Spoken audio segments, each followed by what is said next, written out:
저는요, 이 얼굴은 제가 씹다 뱉은 수제비 같이 생겼어도 이 목소리 하나는 정말로 100만 불짜리라고 그래요.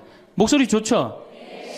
제가 이렇게 강론을 잘 못해도 할머니들이 제 손을 꼭 잡고 항상 뭐라 그러냐면 신부님 너무 강론이 귀에 쏙쏙 들어온다고.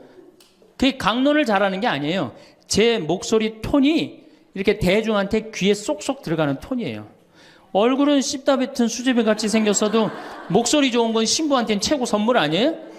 아니 내가 얼굴 못생긴 거 이거 원망한들 이거 다시 바뀝니까? 안 바뀌어요. 제가 키가 1m 원래는 67이었어요. 아 근데 30대 후반이 되니까 66으로 줄어들더라고.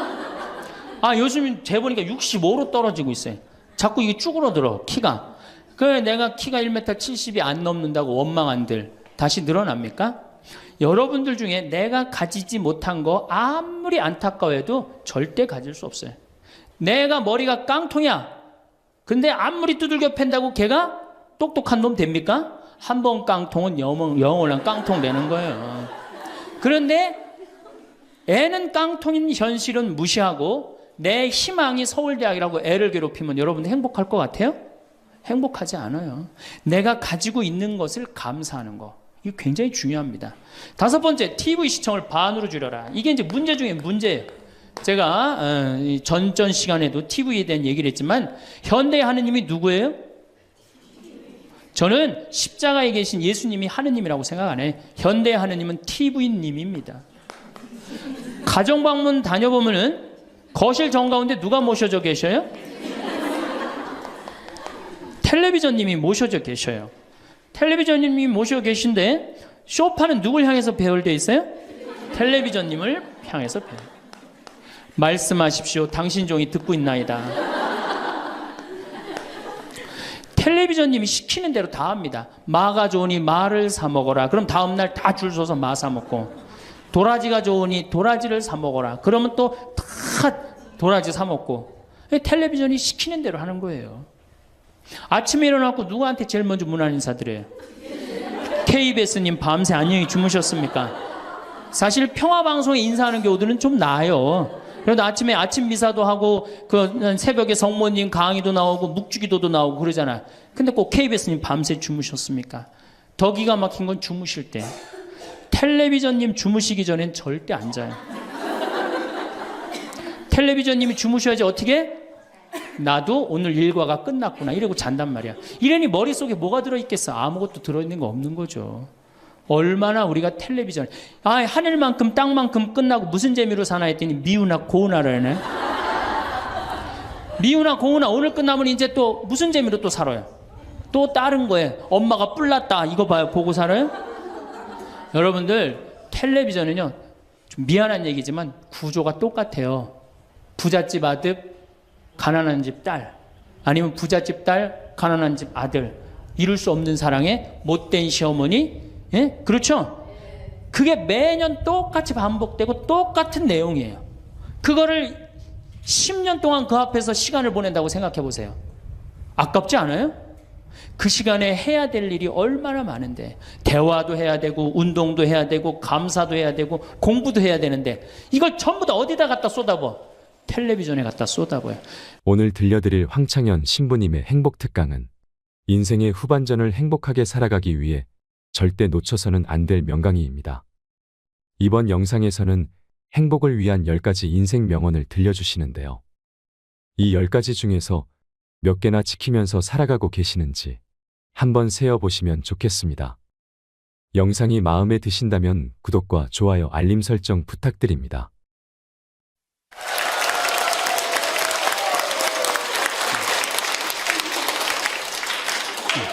예, 반갑습니다. 사실 우리가 이 세상을 사는 이유가 뭐예요?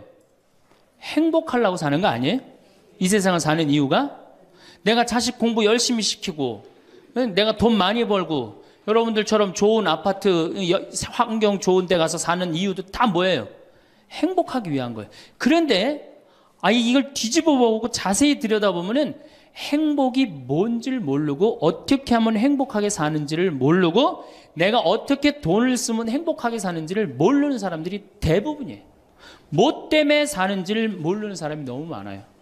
여러분들 제가 하는 얘기를 잘 듣고 그대로 하면은 분명히 행복합니다. 왜냐하면 내가 행복하니까. 첫 번째, 운동해라. 행복의 첫 번째 조건은 건강입니다. 몸이 아프면요, 아무것도 할 수 없어요. 몸이 아픈 건 뭐든지 귀찮습니다. 몸이 아프면 자신감도 없습니다. 몸이 아프면은 돈도 빠져나갑니다. 그러니까 내가 행복하려고 그러면 제일 먼저 뭐 하면 돼요? 운동하면 돼요. 그래서 30분 정도, 일주일에 3번 정도 몸 안에 산소를 충분히 공급해 줘야 돼. 몸 안에 산소를. 그러면은 모든 기관이 다 좋아져요. 산소 공급해 주는 제일 좋은 방법은 뭐예요? 걷는 거, 산에 가는 거. 그리고 뭐 그것도 여의치 않으면 여러분들 스트레칭 하는 거. 그리고 내가 조금 돈이 있다. 수영장 가는 거. 수영장 가는 거 참 좋아요. 벤자민 플랭클린이라는 사람이 미국의 독립 선언문을 기초한 분이에요. 이분이 뭐라고 그랬냐면 여러분들 잘 아는 유명한 얘기입니다. 재산을 잃으면 조금 잃은 거고 명예를 잃으면 반을 잃은 거고 건강을 잃으면 다 잃었다 그랬어요.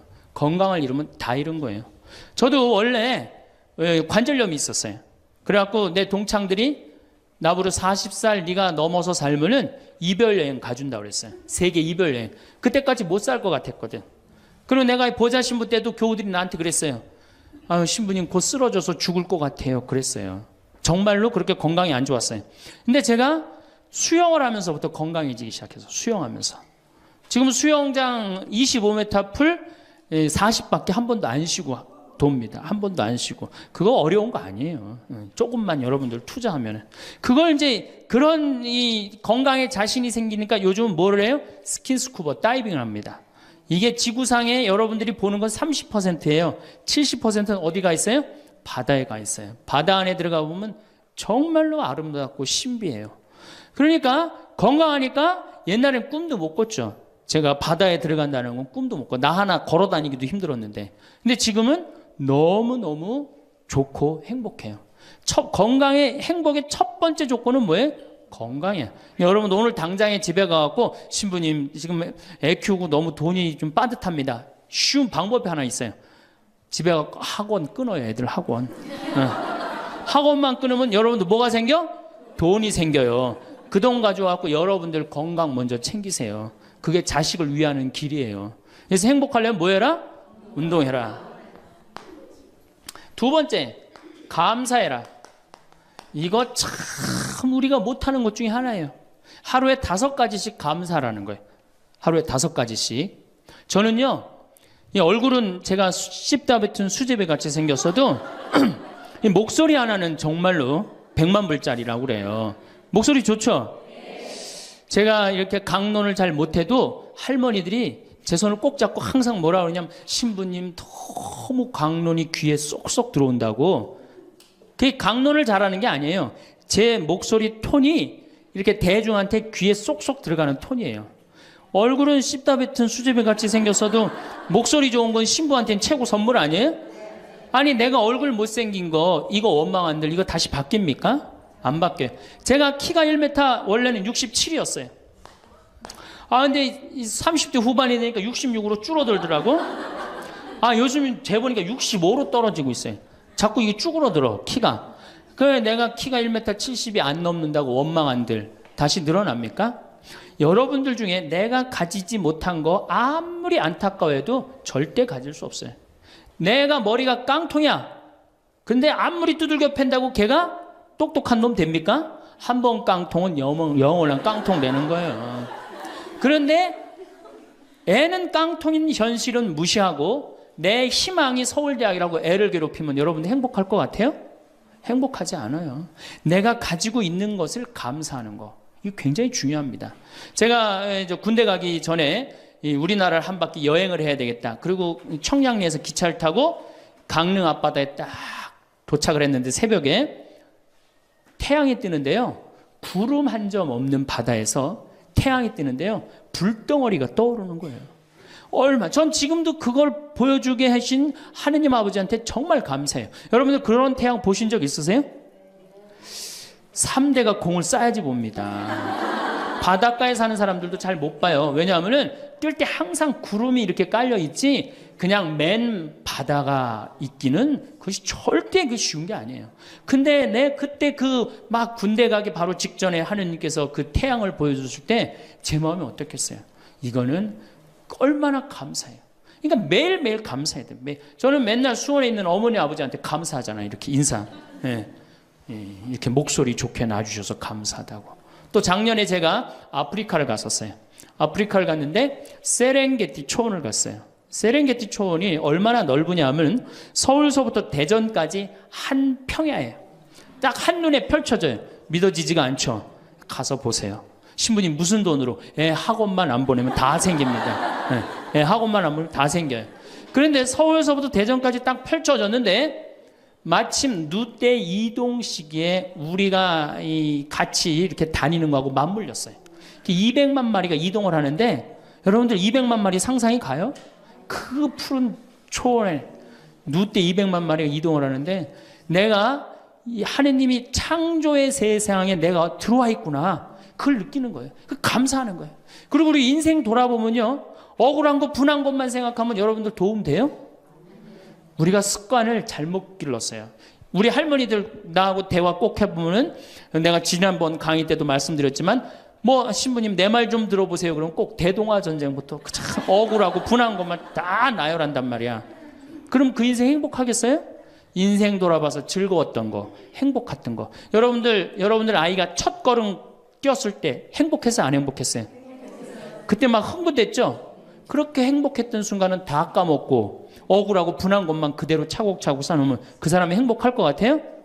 내 아이가 처음으로 엄마라고 그랬을 때 행복했어요? 안 행복했어요? 그럼 그것만 생각하라는 거예요.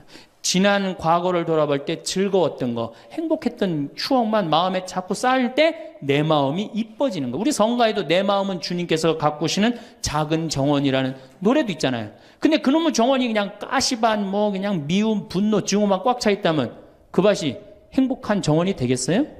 정원이 안 됩니다. 여러분들 아파트 입주했을 때 동백지구에 행복했어요? 안 행복했어요? 행복했죠. 그 앞뒤로 산이 다 있고 얼마나 좋아요. 그렇죠? 그런 것만 하란 말이에요. 자식이 깡통인 거 막 거기에만 매달려 있고 그러지 말고. 그래서 5가지 감사를 드리라는 거예요. 우리는 감사드릴 이유가 얼마나 많아요. 여러분들 나무는 한번 저 자리에 딱 심어지면은 100년이고 1000년이고 움직일 수 있어요, 없어요? 근데 우리는 움직여갖고 지금 경기도 이 강원도까지 와갖고 여러분들 맑은 공기, 이 꽃 가득한데 여러분들 산책하는 거 보니까 꽃 속에서 꽃이 산책하는 것 같아. 너무 보기 좋더라고. 얼마나 좋아요. 물고기는 물 속에서만 살 수 있어요. 그렇죠?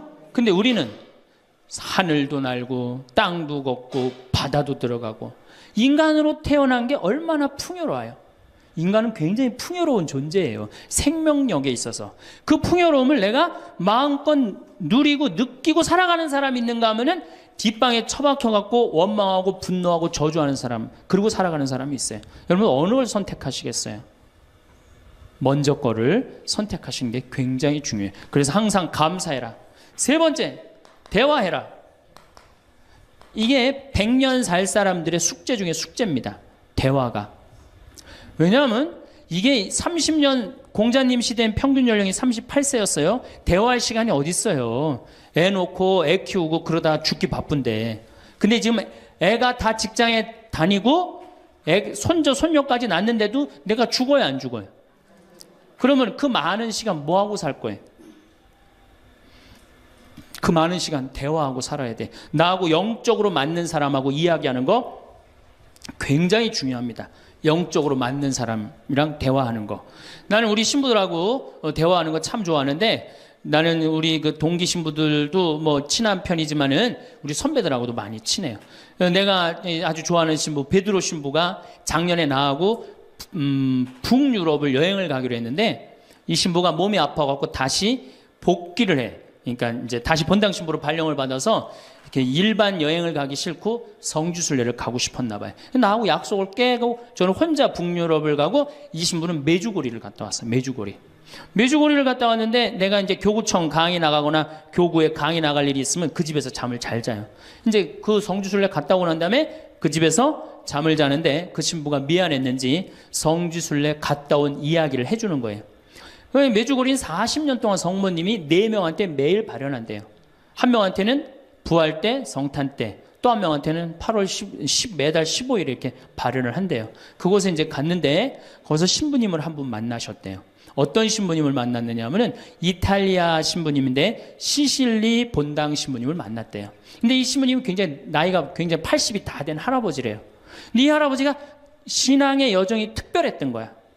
이 할아버지 신부님은 태어나면서부터 엄마가 뭐라고 그랬냐면 너 신부되라, 너 신부되라 그랬대요. 그러니까 머릿속에 딱 신부에는 아무것도 박혀 있는 게 없는 거예요. 그리고 엄마가 얼마나 무서웠느냐 하면은 주일미사를 빠지면은 빨개 벗겨갖고 내쫓았대요. 신부될 놈이 주일미사를 빠진다고. 그리고 일주일 굶겼대요. 그러니까 한 번도 다른 걸 생각해 본 적이 없는 거, 무서워갖고 엄마가. 그리고 자기는 신부가 팔자인 줄 아는 거예요. 그래갖고 신부가 됐으니 뭐가 행복해? 자기가 원한 것도 아닌데 이끌려서 그냥 신부가 됐는데. 그래갖고 정말로 신앙심 없이 이 신부님이 10년을 그냥 살았대요. 그 신부님도 아마 엄마 죽으면 이제 관두려고 이제 이게 언제 죽나 기다리는데 이제 사제로 생활을 한 지 10년이 됐는데 자매들하고 어느 날 같이 있는데 자매 중에 하나가 마귀가 걸린 거예요. 그래갖고 막 마귀짓을 하는 거예요. 막 마귀짓을 해요. 그래갖고 주위의 자매님들이 그땐 1950년대니까 구마기도 함부로 못했거든요. 신부만 할 수 있었어요. 신부님 빨리 하셔라. 난 못한다. 왜 못하시냐? 사실은 내가 신앙심이 없어갖고 이렇게 안수기도를 마귀를 쫓는다고 안수기도를 하면은 그 마귀가 금방 내가 신앙이 없는지 알아볼 거다. 그래서 나한테 들어올까봐 나 무서워서 난 못한다. 그래도 신부님밖에 없는데 어떻게 하시냐? 신부님이 하셔라. 그래갖고 어쩔 수 없이 구마기도를 했대요. 머리에 손을 얹고 뭐라고 이 신부님이 기도했느냐면 마귀야 부탁이니 제발 나한테만 들어오지 말아다오 이렇게 기도를 했대요. 그런데 마귀가 나간 거예요. 그래갖고 자매가 깨어나고 신부님 너무 감사하다고 나 마귀 쫓아내줘서 그런 소리 하지 마라. 난 마귀 쫓아낸 적 없다. 그저 나한테만 들어오지 말라고 그랬다. 아니라고. 신부님이 머리에 손을 얹었을 때 성령의 힘이 얼마나 셌는지 마귀가 자기를 끌고 나가려고 그랬는데 못 끌고 나갔다는 거예요. 그때 신부님 마음이 조금 뜨거워진 거예요. 나같이 신앙심 없고 나같이 이게 수동적인 인간도 주님께서 도구로 쓰시는구나. 그래서 조금 마음이 열렸어요. 마음이 열려도 이 신부님은 너희는 모두 이것을 받아 먹어라. 이는 너희를 위하여 내어줄 내 몸이다. 이렇게 하면서도 20년 동안 미사를 하면서도 정말 거룩한 변화가 일어날까 의심을 했었대요. 아직도 내 신앙이 약하니까 안 일어나겠지. 근데 20년째 너희는 모두 이것을 받아 먹어라. 이는 너희를 위하여 내어줄 내 몸이다. 그러는데 예수님의 목소리가 딱 나와서 예수님이 하는 걸 느끼겠더래. 그러니까 미사도 누가 지내는 게 아니다? 내가 지내는 게 아니라 내 몸을 빌어서 예수님이 지내는구나. 이탈리아 시실리섬 본당 신부인데 이게 마음이 너무 뜨거워진 거예요. 뜨거워져갖고 어떻게 했느냐? 길거리에 뛰쳐나가고 선교를 하기 시작한 거예요. 그래서 7,000명을 선교를 했대요. 그냥 대단한 거죠. 그거 대단한 거예요. 근데 이 신부님이 이제 예수님도 사랑하고 신앙심도 굳고 사제로서 이제 너무 행복해. 그런데 문제가 하나 있어요. 어떤 문제가 있냐면 자기 엄마가 너무너무 무서웠기 때문에 예수님 엄마도 무섭다고 생각을 한 거예요. 그래서 평생 성모님한테 한 번도 의지를 한 적이 없는 거예요. 간구를 해본 적도 없고. 내가 이렇게 사제로서 이제 모든 게 다 됐는데 우리 성모님한테 우리 예수님, 이 좋은 예수님 낳아주신 성모님을 사랑해야 되지 않겠느냐. 그래서 보스니아 크로아티아에 있는 메주고리에 이제 운전하고 갔대요. 갔는데 성모 발현동산에 딱 도착을 했는데 성모님이 그 발현동산에 느껴지는 품이 성모님이 나를 평생 이 품에서 내가 성모님 품에서 이제까지 보호받아 왔구나를 그냥 느끼겠더래요. 그냥 이 신부님이 너무너무 행복한 거지. 그래서 매년 그 메주고리에 와갖고 세계에서 오는 신부들한테 자기 신앙을 고백을 하는 거예요. 나는 이렇게 사제로 평생 살면서 이런 은총을 받았다. 그걸 이제 우리 베드로 신부가 듣고 와서 나한테 얘기를 해주는데 한 새벽 한 3시간을 얘기를 해주는데 그 시간이 너무너무 은혜로운 거예요. 얼마나 그런 영적으로 통하는 사람이 있으면은 행복해요. 그렇죠? 여러분들, 그래서 여러분들 이제 대화가 뭐 요새 무슨 프로에 대화가 필요해 그런 것도 있다며요. 대화가 꼭 필요해요. 여러분을 영적으로 이끌어줄 스승이 필요해요. 신부님, 나는 사실은 저 사람이 굉장히 마음에 드는데 저 사람이 나한테 관심이 없어요. 저 사람이 영적으로 깊은데. 그러면은요, 내 돈 들여서 먹을 거 사주면서 얘기하시면 돼요. 여러분들, 내가 뭘 얻으려면 반드시 어떻게 해야 돼요? 투자해야 됩니다. 그러니까 영적으로 깊은 사람 선물도 사주고, 예? 밥도 사줘가면서 내가 접근해야지. 가만히 있는데 누가 나를 봐줘요. 적극적이어야 돼. 적극적이어야 돼. 그래서 대화 꼭 여러분들 필요하다는 거. 제일 좋은 건 남편이죠. 근데 남편이 안 되면은 주위에 다른 사람들, 주위에 영적으로 깊은 사람들 많아요. 또 뭐 판교가 뭐 땅값이 좋대더라, 뭐 동탄에 그 아파트 거기 상가가 좋대더라, 이런 사람 말고 정말로 삶의 질이 높은 사람, 영적으로 하느님 나라를 정말 갈구하는 사람, 이런 사람하고 가까이 지내고, 그런 사람한테 가까이 지내려면 어떻게 해야 돼? 내가 먼저 다가서야 돼요. 그래서 대화가 꼭 필요하다. 네 번째, 공부해라. 이거 정말로 중요한 것 중에 하나예요. 우리가 초등학교 6년, 중고등학교 6년, 대학교 4년 배워서 몇 살까지 울고 먹어요? 50까지. 실질적으로는 대학교 졸업하고 2년만 지나면 자기가 배운 게 다 끝난대요. 그런데도 우리는 공부 안 하고 어떻게 해? 그냥 사는 거예요. 50부터 100살까지 남은 인생 또 50년 남았는데 어떻게 해요? 그냥 사는 거예요. 아니, 용감해도 그렇게 용감할 수가 있어요? 공부를 안 하고? 저는 제가 신부가 돼서 환경에 너무너무 관심이 많았어요. 그런데 저는 인문학을 공부했잖아요. 종교 철학, 뭐 신학 이런 걸 배웠는데 환경을 딱 접근하니까 너무 어려워. 무슨 BOD가 어떻고, 뭐 COD가 어떻고, PPM이 어떻고, PPT가 어떻고, PPB가 너무너무 어렵더라고요. 그래서 내가 공부를 해야 되겠다. 그래서 아주대학교 산업공학과 환경공학과에 공부를 했어요. 대학원을. 2년을 공부하고 나니까 석사 학위가 나오더라고요. 석사 학위가 나오니까 환경부에서 연락이 왔어요. 신부님, 지금 전국적으로 60명 환경 강사를 모집하는데 천주교에 보니까 공학 석사 학위 따신 분이 계시니까 좀 나와주라고. 그럼 해라고. 그래갖고 이제 한강 관리청인가 하여튼 어디에 제가 이름이 등록이 됐어요. 전국으로 다 뿌려졌어요.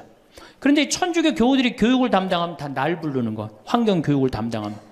전라도 고금이라면서 저를 불러요. 일반 주부대학에서. 고금이 어디냐 그랬더니 일단 비행기를 타라고 그러더라고. 광주행 비행기를. 광주행 비행기를 탔어요. 여러분 고금이 어딘지 아세요? 여러분들도 모르죠? 광주행 비행기를 탔어요. 비행기를 탔더니 이제 자가용이 날 데리러 나왔어요. 자가용을 타고 나주를 지나고 영암을 지나고 무슨 완도 있는 데까지 갔어요. 이제 다 왔나 보랬더니 전화를 끌더니 배 띄우라고 막 전화를 하더라고요. 배를 띄워갖고 배를 타고 섬으로 건너갖고 거기서 또 차를 타고 30분 정도 들어가니까 전라도 고금도라는 데예요. 우리나라 맨 끄트머리. 얼마나 좋아. 전국에 다니면서 강의해서 좋아. 그분들 천주교 신부 한 번도 본 적이 없잖아요. 신부가 와서 환경 강의하니까 선교해서 좋아. 강서료 받아서 좋아. 또 거기 멸치가 주산지라고 멸치 선물 받아서 좋아. 공부하면요, 여러분들 할 일이 너무너무 많고 인생이 너무너무 다이나믹한 인생이 기다려져요. 호스피스를 배워도 되고, 무슨 공예를 배워도 되고, 자수를 배워도 되고, 수지침을 배워도 되고, 도자기를 배워도 되고, 플룻을 배워도 되고. 남은 인생이 50년이란 말이에요. 50년. 여러분도 50년이 짧아요? 앞으로? 그런데 공부 안 하고 그냥 버티고 그냥 살 거예요? 이제 공부하셔야 돼요. 공부를 하셔야만이 여러분들의 인생이 행복해집니다. 다섯 번째, TV 시청을 반으로 줄여라. 이게 이제 문제 중에 문제예요. 제가 전전 시간에도 TV에 대한 얘기를 했지만 현대의 하느님이 누구예요? 저는 십자가에 계신 예수님이 하느님이라고 생각 안 해요. 현대의 하느님은 TV님입니다. 가정방문 다녀보면은 거실 정가운데 누가 모셔져 계셔요? 텔레비전님이 모셔져 계셔요. 텔레비전님이 모셔 계신데 쇼파는 누굴 향해서 배열되어 있어요? 텔레비전님을 향해서 배열. 말씀하십시오. 당신 종이 듣고 있나이다. 텔레비전님이 시키는 대로 다 합니다. 마가 좋으니 마를 사 먹어라. 그럼 다음날 다 줄 서서 마 사 먹고, 도라지가 좋으니 도라지를 사 먹어라. 그러면 또 다 도라지 사 먹고. 텔레비전이 시키는 대로 하는 거예요. 아침에 일어나고 누구한테 제일 먼저 문안 인사드려요?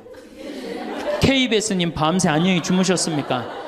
사실 평화방송에 인사하는 경우들은 좀 나아요. 그래도 아침에 아침 미사도 하고 그 새벽에 성모님 강의도 나오고 묵주기도도 나오고 그러잖아. 근데 꼭 KBS님 밤새 주무셨습니까? 더 기가 막힌 건 주무실 때. 텔레비전님 주무시기 전엔 절대 안 자요. 텔레비전님이 주무셔야지 어떻게? 나도 오늘 일과가 끝났구나 이러고 잔단 말이야. 이러니 머릿속에 뭐가 들어있겠어? 아무것도 들어있는 거 없는 거죠. 머릿속에 책을 읽어야 될 거 아니야. 책을. 우리나라 사람들처럼 책 안 읽는 사람 없어요. 10명 중에 4명이 1년에 한 권도 안 읽는데요. 이 중에도 한 권도 안 읽는 사람들 많을 거예요. 심각한 겁니다. 예. 저한테 그래요. 신부님 그렇게 매일 강의하면서 여기 농사 지면서 토담집 지면서 언제 그렇게 농사꾼 신부 유럽에 가다라는 책도 쓰셨고 이번에 환경에세이 어디로 가야 하는 책도 쓰셨느냐고. 텔레비전만 안 보면 그 시간 충분해요. 여러분들 하루에 3-4시간씩 무슨 일 집중해서 한 6개월 하면은 무슨 일 만들어내지 않겠어요? 얼마나 우리가 텔레비전 하늘만큼 땅만큼 끝나고 무슨 재미로 사나 했더니 미우나 고우나라네. 미우나 고우나 오늘 끝나면 이제 또 무슨 재미로 또 살아요? 또 다른 거예요. 엄마가 뿔났다 이거 봐요. 보고 살아요? 여러분들 텔레비전은요 좀 미안한 얘기지만 구조가 똑같아요. 부잣집 아들 가난한 집 딸 아니면 부잣집 딸 가난한 집 아들 이룰 수 없는 사랑에 못된 시어머니. 예? 그렇죠? 그게 매년 똑같이 반복되고 똑같은 내용이에요. 그거를 10년 동안 그 앞에서 시간을 보낸다고 생각해 보세요. 아깝지 않아요? 그 시간에 해야 될 일이 얼마나 많은데 대화도 해야 되고 운동도 해야 되고 감사도 해야 되고 공부도 해야 되는데 이걸 전부 다 어디다 갖다 쏟아부어? 텔레비전에 갖다 쏟아부어요. 그리고 여러분 텔레비전은 보면 볼수록 어떤 의식이 늘 것 같아요? 패배의식이 늘어납니다. 텔레비전을 보면 볼수록 마음의 갈등이 일어나요. 제가 유럽의 가정에 초대를 받아서 이렇게 가보면요 거실에 텔레비전 있는 집 하나도 없어요. 쇼파는 다 어떻게 서로 마주보게 배열되게 돼 있어요. 근데 우리나라는 완전히 텔레비전에 완전히 미쳐 있어요. 그러니까 이 두 개만 치면 여러분은 행복합니다. 자식하고 텔레비전만 치시면은 여러분들은 행복할 수 있어요. 6번째, 신앙생활을 해라. 자, 우리가 현대를 살아가면서 정말로 우리가 인간이 정말 최고로 잘난 것 같고 요즘 과학기술을 보면 정말 못하는 게 없는 것 같잖아요. 근데 왜 석유값이 뛰고 왜 굶어 죽는 나라가 37개국이 생기고 그래요? 이건 하느님을 잃어버렸기 때문이에요. 하느님의 진리에 따라 인간이 살지 않으면 인간은 원하지 않는 방향으로 갑니다. 하느님께서 원하지 않는 방향뿐만 아니고 인간 본성이 원하지 않는 방향으로 가요.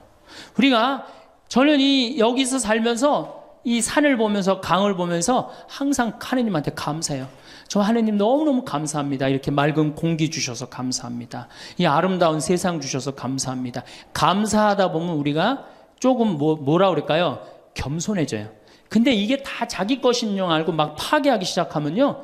자연이 파괴되면 결국 누가 파괴돼요? 인간이 파괴되는 거예요.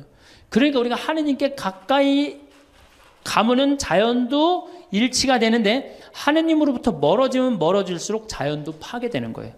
그래서 여러분들 신앙생활 하십시오. 아까 제가 천주교 조금 욕을 했는데 그래도 천주교 괜찮아요. 아주 제가 보기에는 무슨 우리 교우들 어두운 데로 안 끌고 가요. 더욱이 내 동창 중에 또 옛날에 죽산성당 아시죠?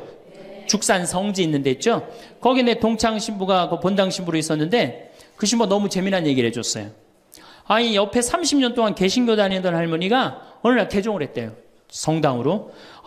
똑같이 열심히 나오더래요. 교회 나가는 것만큼 훨씬. 근데 이 할머니가 다리가 부러진 거예요. 그래갖고 택시 타고 또 계속 나오는 거예요. 그래서 본당 신부가 그랬대요. 할머니 이렇게 맨날 택시 타고 나오고 그러니까 그러지 말고 내가 봉송 잘 테니까 이 아픈 동안은 나오지 말아라. 돈 들여서. 그랬더니 이 할머니가 하시는 말씀이 신부님 괜찮아요. 그래도 이 성당 다녀보니까 저 교회 다닐 때보다 여기 성당 다니는 게 훨씬 싸게 먹히니까 걱정하지 말라고. 여러분들 그래도 이 천주교 제일 싸게 먹혀요. 싸게 먹히지 괴롭히지 않지 딴 길로 안 끌고 가지. 정말 하느님께 우리가 의지하고 산다는 거 이건 굉장히 우리 나를 위해서 좋은 거예요. 또 우리가 이 세상 사는 목적이 뭐냐면 내 영혼 구원이에요. 나중에 이제 기회 있으면 제가 한 번 더 말씀을 드릴 텐데 죽어서 영혼의 세계는 반드시 있습니다. 그 영혼의 구원을 위해서 우리가 간구해야 돼요. 그래서 신앙생활은 행복을 위해서 가장 기초 중에 기초라는 거. 7번째, 웃어라. 이게 웃는 게요, 우리가 행복으로 가는 길에 최고의 지름길이에요. 웃는 게. 그런데 우리나라 사람들이 잘 안 웃어요. 얼마나 안 웃느냐면, 내가 이제 이렇게 도시에 나가고 엘리베이터를 타요. 엘리베이터를 타면은 얼굴 모르는 형제가 이렇게 눈이 마주쳐도 제가 웃어줘요. 빵긋 웃어주면은 저쪽에서 같이 싹 미소를 줘주면 참 좋을 텐데, 저쪽에 있는 남자가 딱 내가 빵긋 웃어주면 어떻게 하냐면은, 내가 저놈을 어디서 봤더라 이러는 표정으로 날 쳐다보는 거예요. 근데 여러분들, 유럽을 가고 제가 뭐 미국을 가고 아프리카를 가고 파푸아 뉴기니를 가고 인도를 가도 눈 마주쳐서 제가 웃어주면 다 웃어줘요. 근데 절대 안 웃는 나라가 우리나라예요. 얼굴 모르는 사람 이렇게 마주쳐서 웃으면요, 심지어는 여기 우리 생태마을을 찾아오는 사람도 제가 웃어줘도 안 웃어요. 그만큼 경직돼 있는 거예요. 여러분들이 간지러움을 태우고 수술한 사람이랑 마취를 하고 수술한 사람이랑 깨어날 때 누가 덜 아플 것 같아요? 놀랍게도 간지러움을 태우고 수술한 사람이 덜 아프다는 거예요. 웃는 게 우리한테 그만큼 좋은 거예요. 근데 이게 이제 50대 된 여인한테 이제 저 여인이 인생을 어떻게 살았느냐 안 살았냐가 딱 보여요. 50대 된 여인이 막 항상 웃고 그런 얼굴은요, 50대 되면 얼굴 뭐 오똑하고 눈 이거 다 똑같아. 얼굴이 그 얼굴을 다. 그런데 늘 웃고 살아온 자매는요, 참 예뻐요. 편안해 보이고 주름이 한 560개 정도 이렇게 탁 하면서 얼굴이 굉장히 편안해져요. 근데 이게 안 웃은 여자는 주름이 17개밖에 안 생긴대요. 그러니까 560개면 자갈자갈자갈하니 이쁜데 부담스럽지 않은데 17개면 얼마나 부담스러워요. 이마에 칼자국 나인 거지. 쫙 굵은 주름 여기 쫙. 이 사람은요, 웃어도 무서워요. 예, 웃어도 무서워요. 그러니까 여러분도 웃으면서 사세요. 제가 보통 강의를 이렇게 다니면 일반 주부대학 이렇게 강의를 달 때는 아해모 어해줘요. 얼마나 잘 웃는지 몰라요. 근데 내가 일반 공무원들 이렇게 강의를 갈 때가 있어요. 특히 무슨 뭐 이렇게 과장들 뭐 이런 그런 분들 한 번은 한 200명을 강의를 했는데 죽는 줄 알았어. 내가 2시간 내내 한 번도 안 웃는 거예요. 내 강의를 듣고. 그런데 여러분들, 남녀 수명의 차이가요 6년이 납니다. 6년이. 여성이 83세, 남성이 76세. 이제 뭐 6년 7년이 나요. 전 그 원인이 어딨나 가만히 생각해 봤더니 여자는 참 잘 웃어요. 깔깔거리면 자기네들끼리. 남자는 직장에 가도 안 웃고 집에 와도 안 웃고, 그러니까 빨리 죽는 거야. 여러분들 오늘 여기서 많이 웃었으니까 내가 보기에는 120살이 아니라 123살까지 살 것 같아요. 네. 오래 살으면 안 되긴 안 되는데 안 죽는 걸 어떻게 해요? 이제 안 죽는 걸 어떻게 해요? 나도 그거 잘 아는데, 여러분들 민주주의하고 공산주의가 결정적으로 갈린 이유가 뭐라고 생각하세요? 승패가 어디에 있다고 생각하세요? 저는요, 공산주의를 이렇게 보면요, 웃음이 없어요. 그렇죠? 가만히 생각하면 공산주의 생각하면 소련, 동독 뭐 이런 거 생각하면 웃음이 있어요, 없어요? 없죠? 그런데 민주주의 생각하면 유머가 있고 웃음이 있고 영화를 봐도 즐거운 영화만 있잖아요. 공산주의는 막 딱딱하고. 결국은 그래서 망한 거예요. 인간은요, 웃느냐 웃지 않느냐에 따라서 행복이 결정됩니다. 여러분들이 늘 웃고 산다, 그럼 여러분들은 행복의 길로 가는 거예요. 여러분들도 인상 쓰고 산다, 그럼 여러분 불행의 길로 가는 거예요. 그러니까 웃어야 돼. 또 웃는 사람한테 매력을 느낀다는 거예요. 웃는 사람한테, 잘 웃는 사람한테 매력이 느끼면 인간관계도 좋아지는 거 아니에요? 아, 내가 재미난 얘기를 했는데 인상 빡 끝날 때까지 남들 다 웃는데 한 사람만 끝까지 안 웃어. 그러면 여러분들, 끝까지 안 웃는 사람한테 여러분들 무슨 생각할 것 같아? 저 사람이 다음에 있으면 다시 재밌는 얘기 저 사람 앞에서 안 한다. 그러니까 그 사람하고는 어떻게 된 거? 담이 자꾸 생기는 거예요. 담이 자꾸. 그러니까 어떻게 해야 돼요, 여러분들? 웃으세요. 그리고 유머를 많이 배워두는 것도 좋아요. 오늘 저한테 강의 들은 거 이거 잘 외웠다가 가서 얘기해주고, 또 제 테이프에 나오는 거 잘 들었다가 얘기해주면은, 아유, 어서 그렇게 재미난 얘기를 해서 또 얘기 좀 해줘봐. 그러면서 사람이 사는 거예요. 사람은요, 수달 떨면서 살아야 돼. 수다. 제가 한번 본당 신부 때 여러분들처럼 이렇게 젊고 예쁜 본당에 내가 본당 신부를 했었어요. 막 자매들이 막 수다를 떠는 내가 지나가는데 막 당황해하면서 어쩔 줄 몰라 하더라고요. 분명히 내 욕을 한 거야 보니까. 네. 그래서 제가 뭐라고 그랬어요? 그 자매들한테 괜찮아. 이게 성당 다니면서 본당 신부 욕하는 재미가 최고 재밌는 거야. 네. 아니 뭐 성당 다니면서 그런 욕도 하는 무슨 재미로 살아. 걱정하지 말고 해든 수다 계속 떨으라고. 우리 신부들은 주변님 욕하면서 사는 거예요. 그러니까 사람이 수다를 떨면서 살아야지 행복하지 참고 산다고 다 좋은 건 아닙니다. 절대. 그러니까 참고 살지 마세요. 제발 이거 우리 성당에 뭐 원수를 사랑해라, 왼뺨을 대면 다른 뺨을 돌려대라, 이거 아주 미치는 교리 중에 하나예요. 여러분들 다 사랑할 수 있어요? 여러분들 주위에 있는 사람 다 사랑할 수 있어요? 다 사랑하는 사람 딱 두 종류예요. 미치든가 예수님처럼 빨리 죽든가. 둘 중에 하나예요. 우리는 다 사랑할 수 없어요. 그러니까 다 사랑하려고 그러다가 미치지 말고 내가 좋은 사람, 내 마음에 드는 사람에 더 많은 시간을 뺏기고, 아니 뾰족한 놈이 있단 말이야. 별난 놈이 있고. 네? 그렇죠? 근데 내가 이 사람한테 가면 자꾸 찔려. 그런데 성당에 갔는데 서로 사랑하시오 그래갖고 다음에 또 갔는데 여기 또 찔려. 그래갖고 또 너무 미운데 성당에 가니까 또 내 탓이오 3번 하고 난 다음에 사랑해 가서 또 찔려. 갈 때마다 찔려. 그래갖고 내 마음이 상처투성이야. 근데 아들이 학교 갔다, 엄마 나 학교 다녀왔어. 그래 집에 엄마 왜 그래? 말 시키지 마, 나 승질나. 여러분들 차라리 그렇게 찔리는 게 나아요. 그 사람을 안 보고 기쁜 마음으로 있다가 아들을 기쁘게 맞이하는 게 나아요. 이 사람 안 만나도 여러분들 인생 안 망가져요. 이 사람 안 만나도 억지로 가서 그 찔리지 마시고, 안 만나면 시간이 지나면 이 사람 이뻐져요. 근데 막 가서 막 들이대고 막 이게 삐죽한 놈한테 가갖고 계속 나는 구역장이니까 끝까지 사랑해야지 그러고 가다가 미치든지 죽든지 둘 중에 하나를 합니다.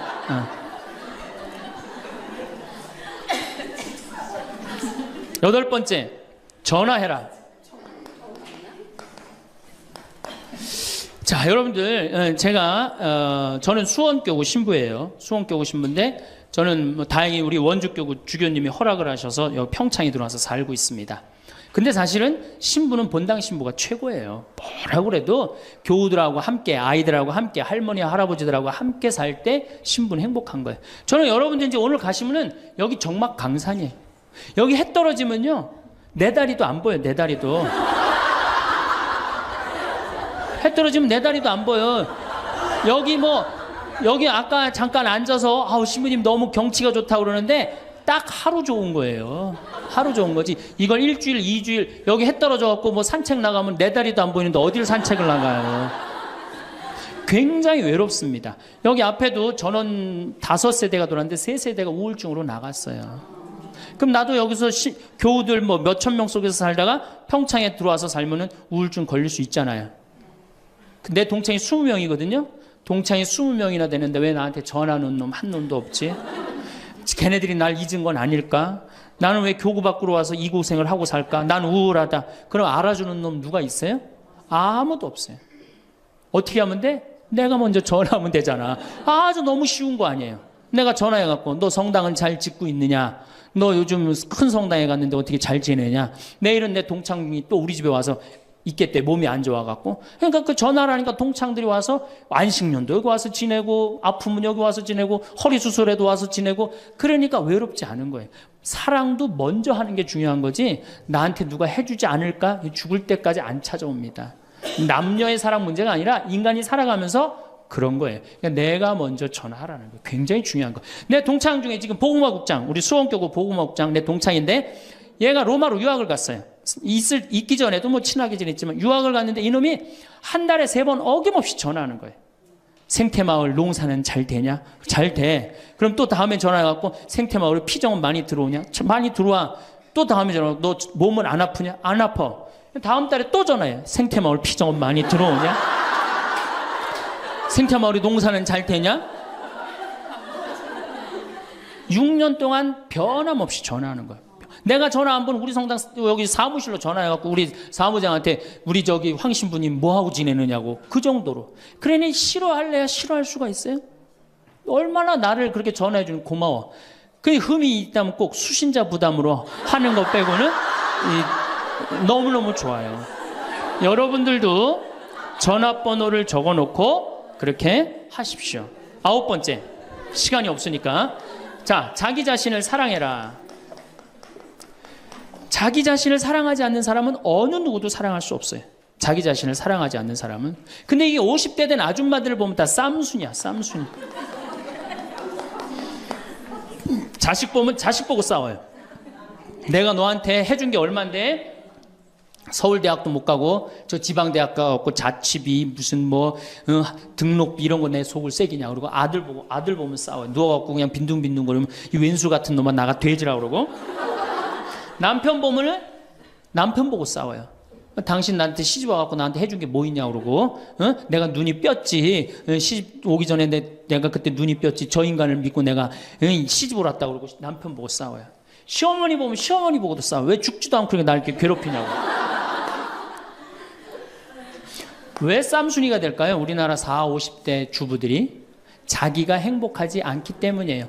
다 해주면은 이게 자기 도리라고 큰 착각을 합니다. 그런데 시간이 가면 갈수록 상실감을 느껴요. 이젠 본인이 행복하려고 노력하세요. 여기 암 걸린 분들, 마지막에 이제 더 이상 살 수 없는 분들이 나한테 와갖고 면담을 해요. 특별히 자매님들이 나한테 면담을 할 때 울며 불며 통곡하는 얘기가 뭔지 아세요?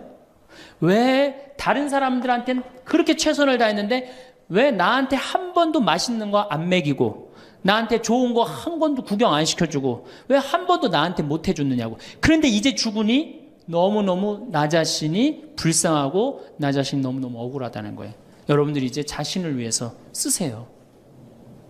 우리나라처럼 이렇게 자식한테 끝까지 대주는 나라는 아무 나라도 없어요. 미국은 졸업하고 30년 동안 대학 학비를 갚습니다. 다 자기가 갚아요. 우리나라처럼 결혼할 때까지 다 대주는 나라는 아무도 없어요. 그런데도 부모 자식 지간이 가장 안 찾아가는 나라가 우리나라가 1등이에요. 사랑이 제대로 안 된 거죠. 제대로 된 사랑을 안 하는 거죠. 나도 본당 신부로 이렇게 있으면서 냉면을 먹고 싶어. 그럼 총회장이 사줄래나 부회장이 사줄래나 성무회장이 사줄래나 안 기다립니다. 냉면 먹고 싶으면 어떻게? 내가 가서 사 먹어요. 내가 냉면 먹고 싶은지 누가 알아? 내가 가서 사 먹으면 되지. 그러니까 아무도 못 얻어먹어서. 그럼 이제 가을 지나고 나는데 가을 때 강론 때 내가 교우들이 여기 3,500명이라며 교우가 3,500명 냉면 하나도 못 사 먹었 얻어먹었다. 그럼 교우들이 무슨 생각할 것 같아? 우리 신부님 챙겨주는 사람 하나도 없고 빨리 장가 보내드려야 되겠다. 이런 생각한단 말이에요. 그래서 나는 내가 사 먹어요. 내가 사 먹는 동시에 혼자 사 먹으면 청승 맞잖아요. 회장님들 데려가서 내가 사줘요. 내 돈으로. 신부님 무슨 돈이 있어서? 나 강사료 많으니까 다 사줘요. 근데 우리 천주교 교우들은요 먹고 떨어지는 법이 없어요. 언제 효과가 나타나? 내 영명 죽일 때 다 돌아와요. 그러니까 어떻게? 나도 행복하고 교우들도 행복하고 얼마나 좋아. 자기 자신을 사랑하십시오. 자기 자신을 귀하게 여겨야만이 그런 나를 보고 다른 사람이 행복한 거예요. 엄마가 맨날 인상 쓰고 있으면 자식이 행복하겠어요? 남편이 행복하겠어요? 시어머니 행복하겠어요? 늘 밝은 모습으로 이렇게 행복하게. 그러니까 여러분들 자신을 사랑하세요. 10번째, 시간이 없으니까 맨 마지막으로는 이웃에게 친절해라. 이게 이제 문제 중에 문제예요. 우리 천주교 교우들이 무겁게 신앙생활 합니다. 십자가의 길도 하고 양심 성찰도 하고 때로는 묵상도 하고 심하게는 관상기도까지 막 어디 다니면서 해요. 근데 실질적으로 그렇게 무겁게 신앙생활 하는 만큼 이웃한테 넉넉하냐? 넉넉하지 않아요. 1,000원 갖고 얼마나 치사하게 구는 줄 아세요? 여러분들 1,000원 가지고 정말 1,000원 때문에 막 갈등하고 괴로워하고 힘들어하고 얼마나 그런 줄 아세요? 여러분들 전철을 탔어요. 마음 편안하게 딱 앉아있는데 갑자기 누가 바구니를 들더니 맹인이 어두운 밤에 캄캄하 이러면 이때부터 갈등하기 시작하는 거야. 이 1,000원을 줄까 말까 이때부터 괴로워하고 얼굴이 빨개졌다 하여졌다. 누가 주래 옆에서? 누가 그런 적도 없는데 내가 100만 원 갖고 괴로워하면 또 이해를 해요. 이건 1,000원 가지고 딸랑 1,000원 가지고 줄까 말까. 그리고 뒷꼭지를 보고 뭐라 그래? 그래도 1,000원을 줄걸. 하느님이 이런 나를 보고 하늘에서 무슨 생각할 것 같아요? 저걸 천당에 데리고 올까 말까. 뭐하러 십자가의 길을 하고 뭐하러 이렇게 심각하게 참회절을 해요. 이런 거 하나도 제대로 못할 거라면은. 재작년에 여기 물폭탄이 터졌어요. 그래갖고 다 잠겼어요, 평창에. 근데 안성에 있는 요셉 양로원, 농아 양로원 할머니들이 전화가 왔어요. 수녀님을 통해서. 신부님 우리가 돕고 싶다는 거예요. 아니 무슨 무료 양로원에 있는 할머니들이 돕느냐. 자기네들이 정부에서 나오는 돈이 있대요. 그래서 1,000원씩 고수톱 칠 때 고리도 뜯고 음식물 남기면 1,000원씩 모은 돈이 50만 원을 모아뒀대요. 그래서 여기 우리 형제 중에 조립식에 사는 형제가 집이 다 떠내려갔어요. 그래서 와라. 그랬더니 80만 원을 갖고 왔어. 할머니들이. 한 4, 5분이 말 못하는 할머니들이. 그리고 이불 12채, 전기밥솥 하나. 아니 무료 양로원에 사는 할머니도 1년에 한 번씩 돕는다는데 그 살기 좋다는 동백에서 살면서 한 번도 안 도우면은 여러분들 천당 갈 것 같아요? 못 가. 아니 우리가 너무 이웃한테 인색하게 살아요. 여러분들 교황님이요 뭐라고 그러셨느냐 하면은 나는 행복했습니다. 여러분들도 행복하십시오. 그리고 가셨죠? 요한 바오로 2세 교황님이. 저는 그 말이 이 세상 어떤 명언보다도 명언이라고 생각해. 인간으로 와서 행복하게 살아야 돼요. 갈 때 행복하게 가야 돼요. 여러분들 신앙생활하는데 우울하게 하면 안 됩니다. 정말 내가 하느님 믿는 거 아니야. 온 우주의 아버지가 내 아버지 아니에요. 주인이 얼마나 행복해. 뭐 때문에 여러분 고통스러운지 아세요? 욕심 때문에 고통스러운 거예요. 그 욕심만 조금만 내다버리면 마음이 얼마나 자유로워요. 다닐 때도 얼마나 많고 구경할 때도 많고 얼마나 아름다워요. 우리 그냥 대한민국처럼 아름다운 나라가 어디 있어요. 세계에서 제일 아름다운 나라가 대한민국이에요. 다녀볼 때 너무 많아. 결론으로 자 여러분들 지금 오늘 이제 집에 가면은 당장에 경복궁 먼저 가세요. 경복궁의 비원을 한번 가보세요.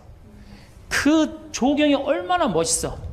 뭐 남편 손을 잡든 자식 손을 잡든 친구 손을 잡든 가갖고 도시락 해갖고 거기서 딱 까먹으면 바로 왕비만 바로 되는 거 아니에요? 옛날엔 거기 누가 들어갔어요? 지금은 들어갈 수 있어요 없어요?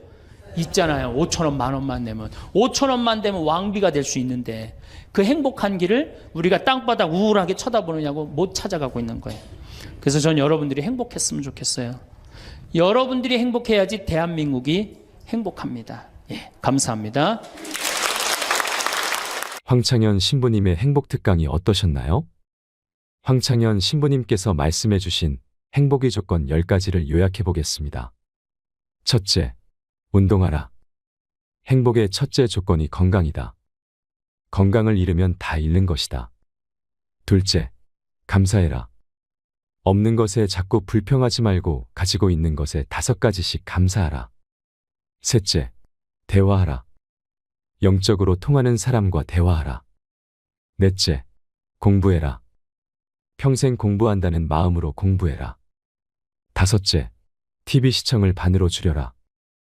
여섯째, 신앙생활을 해라. 일곱째, 많이 웃어라. 여덟째, 전화해라. 사랑도 먼저 하는 것이 중요하다. 아홉째, 나 자신을 사랑하라. 자신을 귀하게 여겨라. 쌈순이가 되지 마라. 그리고 자식에게 너무 올인하지 마라. 열째, 이웃에 친절하라. 이 중에서 여러분은 몇 가지나 지키며 살아가고 계신가요? 황창현 신부님의 말씀을 듣고 저는 잔주름이 많아도 웃는 얼굴이 평안해 보이는 사람이 되어야겠다고 다짐했습니다. 그리고 별난 사람과 억지로 잘 지내려다 가시에 찔리지 말고 내가 좋아하는 사람과 지내야겠다고 생각했습니다. 여러분은 어떤 다짐을 하셨나요? 마지막으로 80세를 지혜롭게 살아가는 6가지 방법에 대해 말씀드리겠습니다. 나이가 80세에 이르렀다면 어떻게 사는 게 바람직할까요?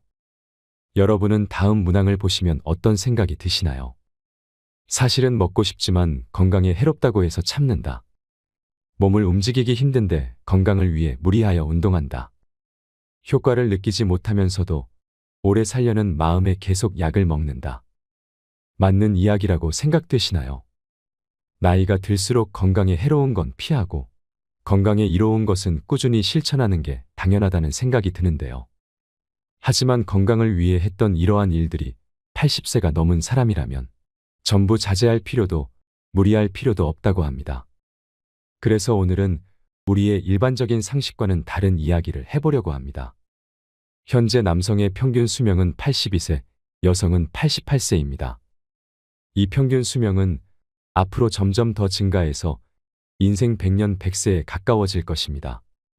그렇지만 아무리 오래 살 수 있다고 해도 건강 수명이 늘지 않으면 누군가의 손길을 필요로 하거나 침대에서 생활해야 하는 기간만 길어질 뿐입니다.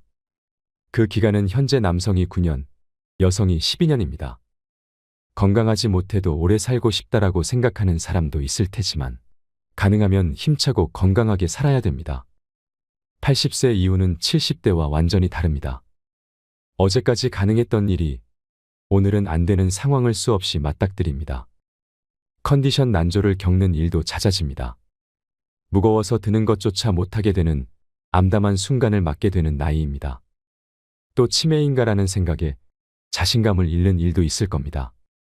리모컨을 어디에 뒀는지 기억조차 없는 당황스러운 상황을 자주 겪기도 하는데요. 배우자나 가까운 사람의 죽음을 경험하면서 하루아침에 고독이나 절망에 사로잡힐지도 모릅니다. 순식간에 생로병사의 거대한 벽이 거친 파도처럼 덮쳐오는 것이죠. 이처럼 80세의 거대한 벽을 제대로 넘지 못하면 노년의 생활은 말 그대로 지옥이 되는 건데요. 반대로 말하면 우리가 이 80세의 벽을 잘 넘게 되면 행복한 20년의 노후를 보낼 수 있다는 얘기이기도 합니다. 여러분은 행복한 노후와 불행한 노후, 어느 쪽을 선택하시겠습니까? 80세의 벽을 잘 넘는 방법은 6가지가 있습니다. 80세의 벽을 넘어서는 방법. 첫 번째, 자식보다 배우자가 낫다. 나이 들어 함께 여생을 보내고 싶은 누군가가 생긴다면 재혼도 행복의 선택지 가운데 하나가 될 수 있는데요. 하지만 재산이 있는 부모라면 자녀들이 재혼을 반대하고 재산이 없는 부모라면 자녀들이 축복한다고 합니다. 왜 그럴까요? 재산이 있으면 자신에게 돌아올 유산의 몫이 줄기 때문에 반대하고 반대로 재산이 없으면 좋은 사람을 만나서 참 다행이에요. 외롭지 않고 행복한 노후를 보낼 수 있겠어요라고 한다고 합니다. 하지만 머릿속 한구석에는 부모님의 돌봄을 기대하는 계산도 들어있기 때문이지요. 70대 전반까지는 재혼 의사가 있으면 자녀들을 설득해서 재혼하는 사람도 많지만 이처럼 80대가 되면 자녀들의 반대에 꺾이는 사람이 늘어납니다. 그래서 결국 재혼을 포기하고 외롭게 지내다가 노예져서 돌봄을 받으며 생활하게 되죠. 그렇다고 재혼은 반대라고 했던 자녀가 내 돌봄을 완전히 책임지는 것도 아닙니다. 나이 들어서 병들고 아프면 자식들은 소용없고 결국 배우자밖에 없습니다. 실제로 어떤 연구에 따르면 60대 이상을 대상으로 조사한 결과 배우자와 함께하는 사람들이 가장 행복감을 느끼고 삶에 더 많은 가치를 부여하며 살고 있다고 하는데요. 그래서 아무리 자식이 효도를 한다고 해도 배우자만 못하다는 겁니다.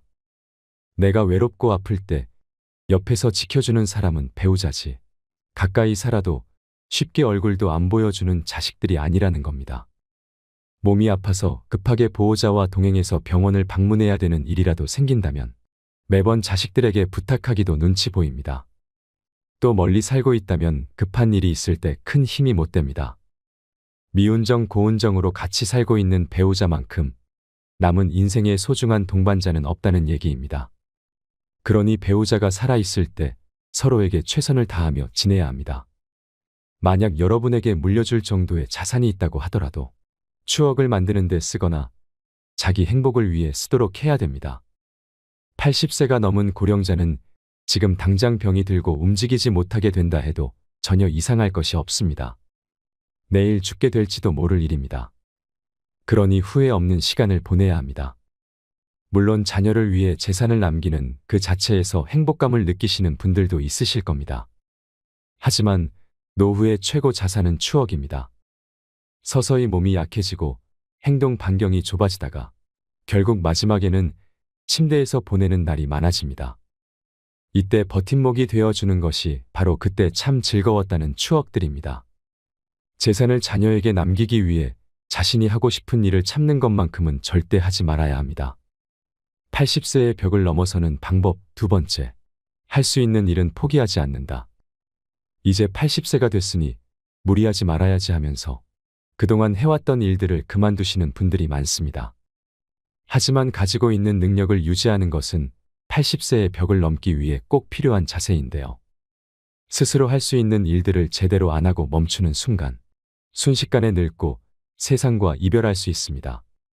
그래서 80대가 돼도 운전 면허증을 반납하지 마시고 운전이 가능하면 계속 하시라고 권해드립니다.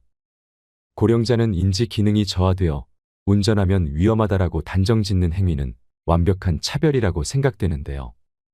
20살 대학생이 고급 외제차를 타고 고속도로를 폭주하다가 사망사고를 내면 큰 뉴스거리가 되지 않지만 80의 남성이 경자동차로 아내를 병원에 데리고 가다가 사고를 내면 비난을 받습니다.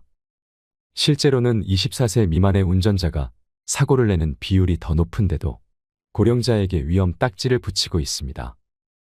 80대가 교통사고를 내면 언론에서는 큰일이라는 식으로 기사를 냅니다. 이러한 사회 분위기와 더불어 나이 들어 운전 면허증을 자진 반납하면 지원금을 주는 제도가 있다 보니 면허증을 반납하시는 분들이 많습니다. 하지만 아직 충분히 운전을 할 수 있는데도 허둥지둥 면허를 반납할 필요는 없습니다. 반납해버리고 나면 6년 후에 돌봄을 받게 될 위험이 22배나 증가한다고 하는데요.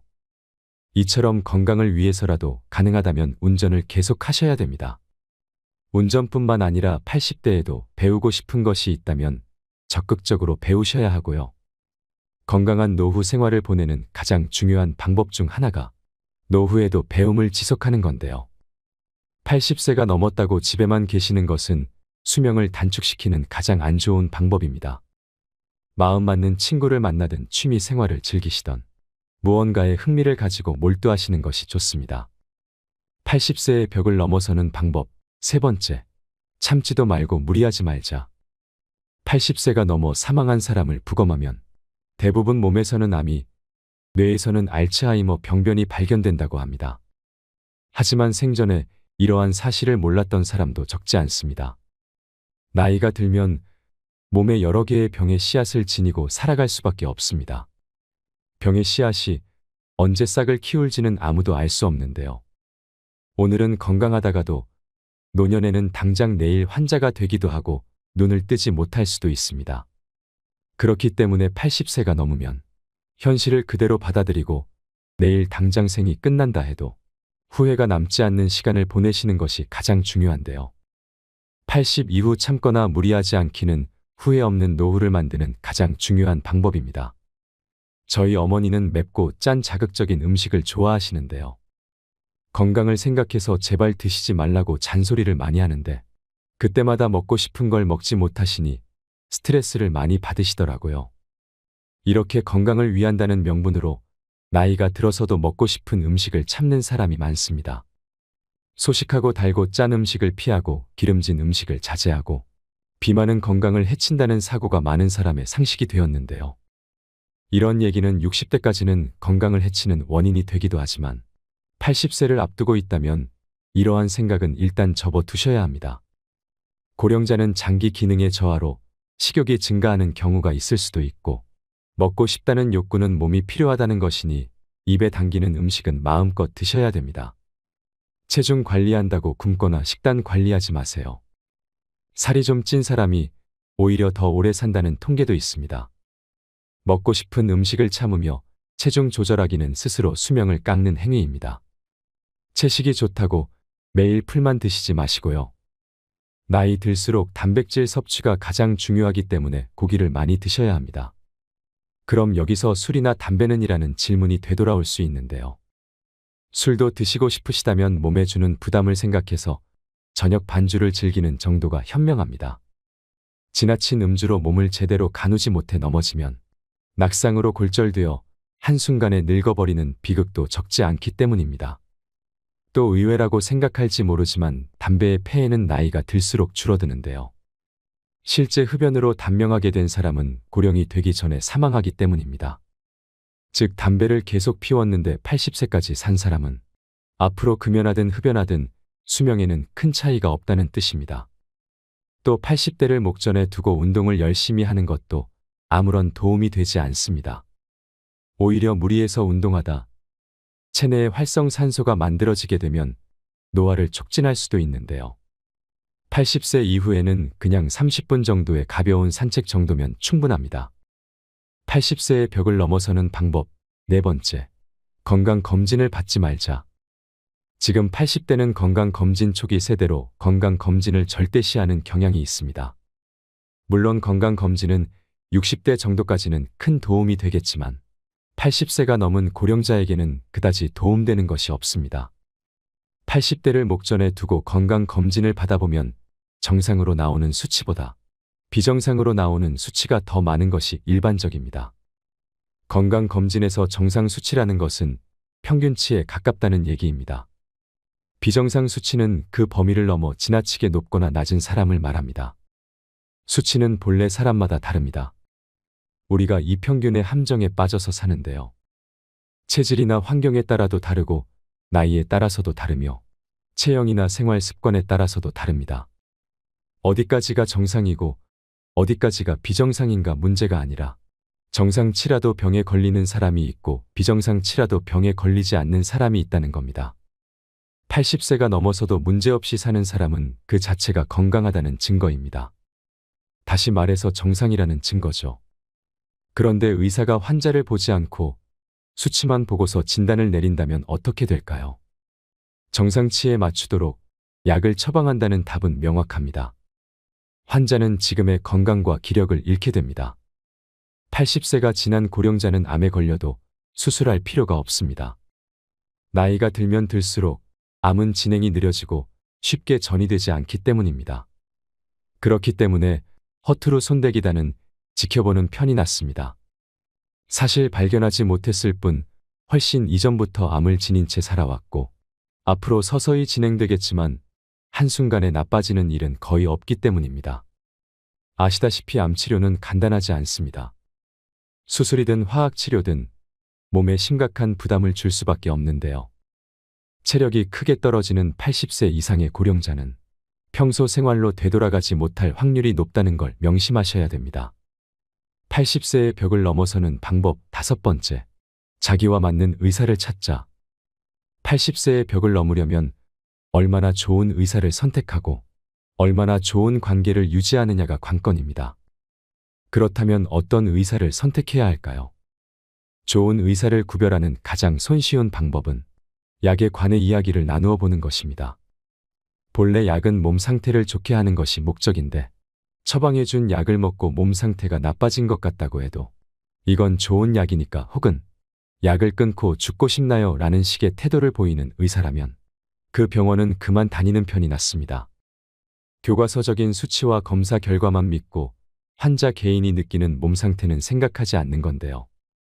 제대로 된 의사라면 다른 약으로 바꾸든 양을 줄이든 식의 후속 조치를 취해야 할 것입니다. 만약 그런 의사라면 좋은 주치의가 될 수 있습니다. 환자를 잘 섬기는 의사, 환자들의 말을 다 들어주는 의사는 좋은 의사라 볼 수 있습니다. 환자가 말할 때 차트나 들여다보고 환자가 묻는 질문에 마지못해 몇 마디 대답해주는 의사는 결코 좋은 의사가 아닙니다. 또 환자의 눈높이에서 환자가 궁금해하는 것을 성의껏 잘 설명해주는 친절한 의사인지 확인해 보셔야 합니다. 자기 환자를 끝까지 책임지는 의사의 자세가 무엇보다 중요합니다. 투병이 시작되면 의사 환자 보호자는 2인 삼각 경기를 하는 것처럼 서로 발을 묶고 완치를 향해 전진하는 관계가 됩니다. 그 중에서도 의사가 나 몰라라 하면 환자와 보호자는 절망하게 되겠죠. 이처럼 80대가 되면 나와 잘 맞는 의사를 찾는 것이 무엇보다 중요합니다. 내가 보내고 싶어하는 노후를 이해하고 거기에 맞는 방향으로 움직여주는 의사를 만나야 하는 거죠. 수술을 원하지 않는데 수술밖에 방법이 없다고 딱 잘라서 이야기하는 것은 의사 같지 않은 의사입니다. 진료받을 때마다 불편함을 느끼게 하거나 심리적 피로감이 들게 하는 의사라면 궁합이 맞지 않다는 뜻입니다. 나와 맞지 않는 의사에게 진찰받는 것은 말년의 지옥행 버스에 오르는 격이지요. 80세를 맞이하는 고령자에게 병원과 의사는 매우 가까운 존재입니다. 소중한 내 몸을 믿고 맡길 수 있는 의사를 만나는 것은 행운이라고 할 수 있습니다. 그렇기 때문에 조금 더 젊은 50대, 60대부터 이 병원 저 병원 다니면서 널리 알려진 명의보다 나만의 명의를 찾는 일이 중요합니다. 80세의 벽을 넘어서는 방법. 6번째. 약은 최소한으로 먹자. 나이 들수록 여기저기 안 아픈 곳이 없는데요. 그러면 병원 진료도 장기별로 과마다 진료를 받게 됩니다. 여러 과를 돌면서 진료를 받게 되면 문제는 많은 양의 약으로 드러납니다. 예를 들면 검사 결과 혈압이 높다면 순환기 내과에서 혈압 강화제를 처방합니다. 거기다 혈당치가 높다는 사실을 알게 되면 내분비 내과에서도 약을 주게 되는데요. 각기 다른 전문의에게 약을 처방받았더니 다량의 약을 복용해야 하는 상황이 심심찮게 생깁니다. 또 약의 종류가 많아질수록 중복으로 약을 처방받을 확률도 높습니다. 예를 들어 소화 기능이 떨어지는 경우에는 약의 위장을 보호해주는 위장약이 들어가는데 다른 목적으로 처방된 약들을 함께 복용하게 될 때 위장약이 포함되어 있으면 중복으로 복용하게 되는 셈입니다. 위장약은 위산 분비를 억제해 약을 복용할 때 속쓰림 등을 방지해 주지만 과도하게 섭취할 경우에는 장염이나 폐렴 위험이 커집니다. 또 순환기 전문의가 진료를 하고 나서 높은 콜레스테롤 수치를 약으로 낮추면 면역 기능이 저하되고 암이 진행되기 쉬우면서 감기나 독감에 쉽게 걸립니다. 혈관계 이상으로 죽는 게 아니라 암이 진행되거나 폐렴으로 죽게 될 수 있는 거죠. 이렇게 되면 약이 되는 것이 아니라 독이 될 수도 있다는 사실을 기억하셔야 합니다. 이런 장기별 전문 진료는 60대까지 효과가 있지만 80대 전후에는 별로 도움이 되지 않습니다. 특히 고령자일수록 많은 약을 함께 쓰면 문제가 됩니다. 물론 꼭 먹어야 하는 약도 있으므로 모든 약을 끊을 수는 없지만 일상생활의 활동 수준을 방해하지 않도록 최소한에 머물러야 합니다. 머리가 아프면 두통약을 먹고 위가 아프면 위장약을 먹으면 됩니다. 필요할 때 필요한 만큼만 먹는 것이 약의 올바른 사용법입니다. 약을 계속 먹어야 오래 산다는 근거는 어디에도 없다는 사실을 기억하셔야 됩니다. 80세 벽을 넘는 방법 6가지를 소개해 드렸습니다. 여러분, 황창현 신부님께서는 싫은 걸 억지로 하거나 참지 말고 좋아하는 일을 하며 살아가라고 하십니다. 아무리 후회해도 지난 날은 돌아오지 않기 때문입니다. 내일 일은 아무도 모르기 때문에 후회 없는 인생을 살아가야 합니다. 나이 들어도 두려워하거나 걱정하지 마세요. 노후를 행복하게 보내려면 원하는 일을 하고 먹고 싶은 음식을 먹고 만나고 싶은 사람을 만나고 하고 싶은 말을 하면서 살면 됩니다. 이것이 행복한 노후와 불행한 노후를 가르는 기준입니다. 지금까지 애쓰고 고생하며 살아오셨다면 앞으로는 원하는 대로 살아보셨으면 좋겠습니다. 노후에는 너무 물질적으로 잘해놓고 살려고 할 필요도 없습니다. 노후 준비 걱정하지 마세요. 밥만 먹고 살겠다, 이렇게 마음을 비우면 아무 문제가 없습니다. 훨씬 더 착하게 살고 운동도 더 열심히 하고 남들한테 희생도 하며 살아갈 줄 아는 당신이 아름답습니다. 80세의 벽을 넘어서 그 후 20년도 지혜로운 노년이 되시길 바랍니다. 이상으로 책틀맨이었습니다. 지혜를 쌓는 당신의 오늘이 아름답습니다. 더 좋은 영상으로 찾아뵙겠습니다.